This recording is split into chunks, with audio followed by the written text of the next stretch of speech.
코인 왕자입니다. 전체 시장이 상승하고 있습니다. 오늘 잘 가네요. 어제 상장한 하이퍼 같은 경우에는 뭐 400%가 넘어가고 있고, 적게는 지금 10%에서 20% 코인들이 많고요. 5에서도 10% 사이의 코인들이 굉장히 많습니다. 그래서 뒤에 가서 지금 떨어지는 코인들이 안 보일 정도로 오늘 모든 코인들이 다 반등이 나오고 있네요. 이제 기준이 이더리움을 봐야 됩니다. 이더리움 일봉상 보게 되면 딱 보니까 최근에 넘어가지 못했던 상단을 왔는데 이거 뚫린 걸까요? 거래는 5월 초에 비해서 좀 미미합니다.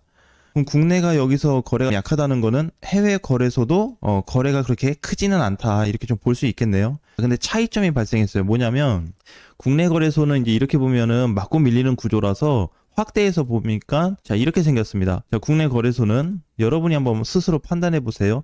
해외 거래소는 이렇게 생겼습니다. 해외 거래소가 지금 밑에 있는 거고, 이 흰선이 국내 거래소인데 흰선은 저항의 역할로 보여지고요. 해외 거래소에 대한 초록선은 돌파 후 조정으로 보여지네요.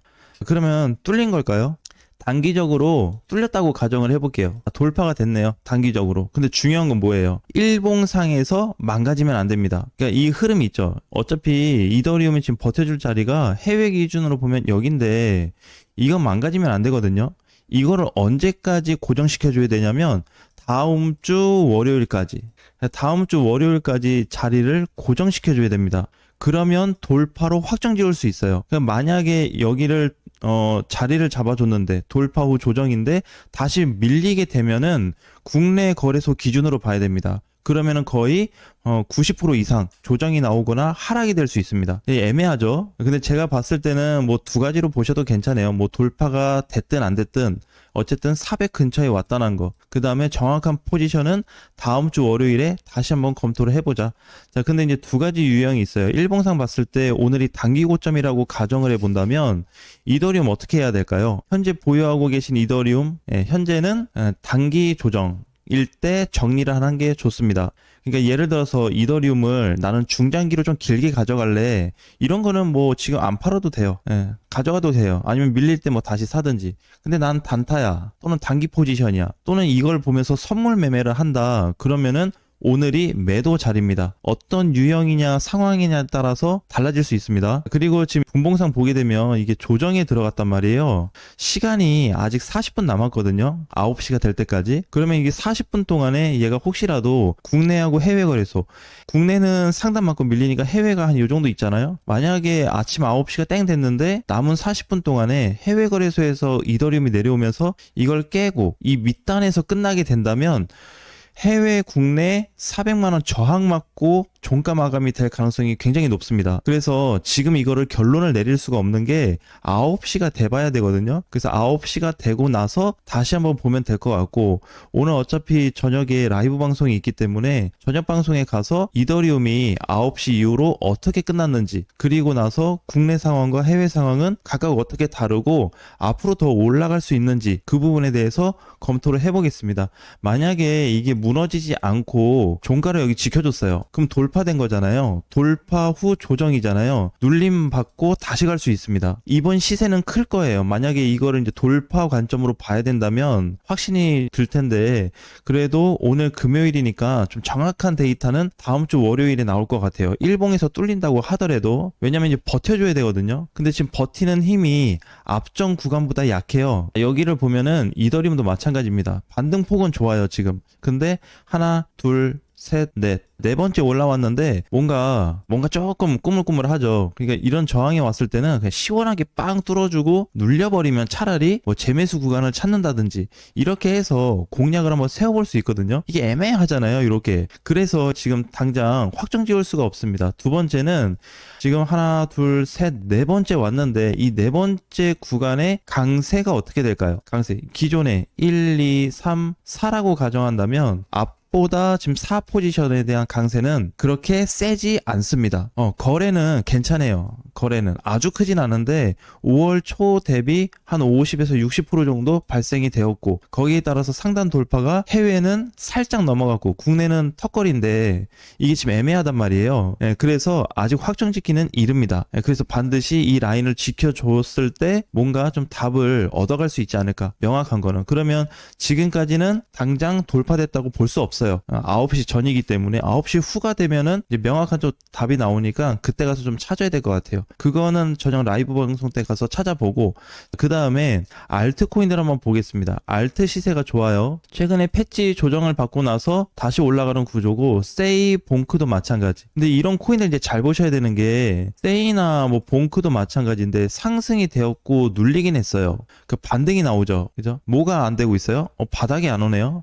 이렇게 좀 빠지면 내가 다시 사볼 텐데 하신 분들 많을 텐데 이게 지금 안 오네요. 봉크도 마찬가지. 봉크 상승 이후에 단기 조정 받고 다시 출발처럼 보여지는데 바닥이 안 오네요. 자, 이런 코인들이 어떻게 수두룩하게 많아지고 있습니다. 저번에 그 무브 있잖아요. 무브가 상승하고 나서 조정받고 있었는데 별로 안 좋다는 의견이 많았습니다. 그죠? 이런 게 사실 좋은 거예요. 이런 코인들이 상승 후 조정을 좀 깊게 받은 거. 왜냐면 우리가 이제 주식 하신 분들도 많으시겠지만, 이게 주식에서 만약에 그 종목이 상한가를 가버리게 되면 뭐가 발생합니까? 거래량이 발생하지 않아요? 그 상한가를 올렸다는 거는 누군가가 임의적으로 올렸다는 거거든요. 무브먼트나 이번에 그 올렸던 코인들도 마찬가지예요. 그럼 거래가 들어오면서 위로 치켜 세웠는데 좀 밀렸다 이거예요. 그럼 밀릴 때 뭐 할 수 있어요? 매집할 수 있는 방향성이 생겼다라고 봐야 됩니다. 단순히 얼마 못 갔는데 빠졌네요. 그럼 이런 건 이제 찬스죠. 갔는데 밀렸잖아요. 그럼 위에 있는 사람들이, 물린 사람들이 다 갖다 판 겁니다. 이때다 싶어서. 그래서 이제 이런 코인들이 앞으로 굉장히 많아질 거고, 1인치도 최근에 관심이 없다가 갑자기 거래대금이 10억이 넘어가고 있어요. 이거 되게 약한 코인이었어요. 하루 거래대금이 뭐 몇 억, 3억, 4억 이랬던 코인이 막 17억. 굉장히 많이 늘어나고 있죠. 5배 이상 거래가 만들어지면서 이렇게 상승이 나와주고 있습니다. 자, 이제는 바닥을 기대하기는 어려울 것 같아요. 만약에 이렇게 상승이 나왔다가 참 좋게 이렇게 눌려가지고, 깊게 눌려가지고 다시 살 기회를 준다든지, 아까 전에 뭐 무브먼트처럼 오르고 나서 쭉 밀려준다면 참 좋을 텐데, 그거 오면 땡큐겠죠. 근데 만약에 그게 안 온다면, 상승했다가 짧은 조정받고 바로 가버리면, 네, 이제 또 놓치거나 고점 매수를 하게 돼 있습니다. 그래서 알트 포지션은 아직까지 쭉 가져가야 되는 포지션을 봐야 되고요.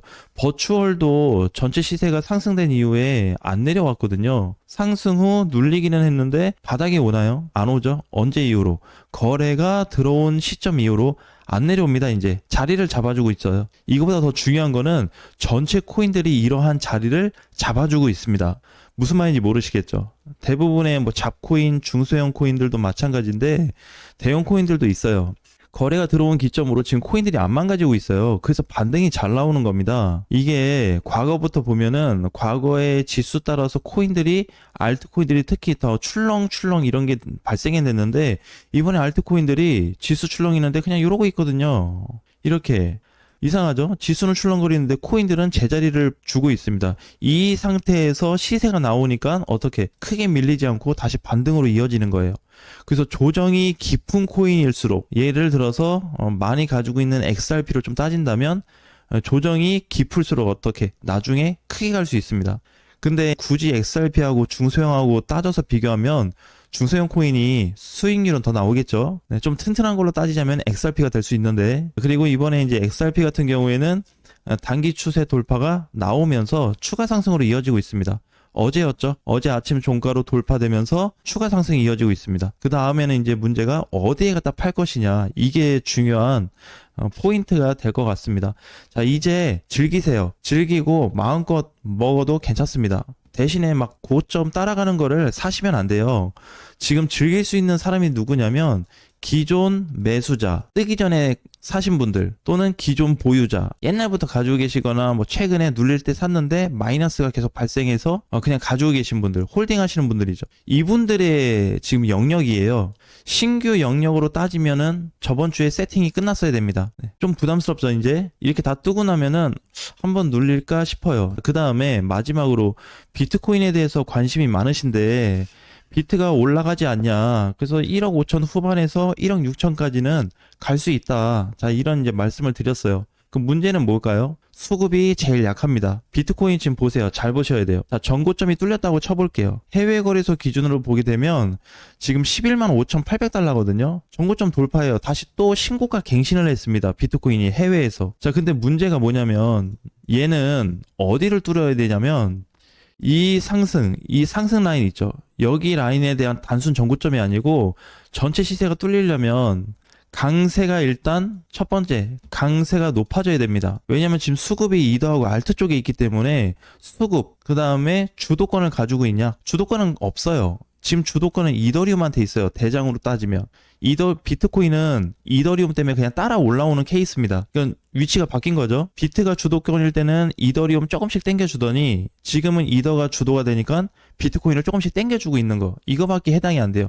두 번째, 최대 저항 구간 뚫렸냐? 안 뚫렸습니다. 단순 저항선 고점 기준으로 했을 때 저항 돌파가 됐냐? 그게 그 얘기가 아니고 전체 최대 저항이라는 게 존재해요. 비트코인이 그 일정 구간에 넘어갈 수 있는 시기가 있거든요. 예를 들어서 주봉으로 이렇게 길게 보면 이런 날이 있어요. 이렇게 이때 무조건 가져야 돼요. 이때 돌파됐어요. 이때 전고점은 넘어갔어요. 이때도 앞전보다 뒤가 더 높았거든요. 전고점이 떨어졌거든요. 지금도 마찬가지예요. 그래서 전체 시세한 구간이 이제 와서 뚫려가지고 빵 터져야 됩니다. 이게 안 나오면 사실상 오늘 얘기했던 이더리움처럼 강세 구간에 진입도 못할 뿐더러 신고가 갱신으로 역사적인 내용은 쓰여질 수는 있지만 다시 하락으로 전환될 가능성이 높아요. 그래서 지금 당장 비트코인을 좋게 안 보는 이유가 거기에 있습니다. 그래서 오늘 전반적인 상황은 이렇게 좀 참고를 하시고 좀 더 자세한 얘기는 오늘 저녁 라이브 방송 때 다시 한번 얘기를 해보겠습니다.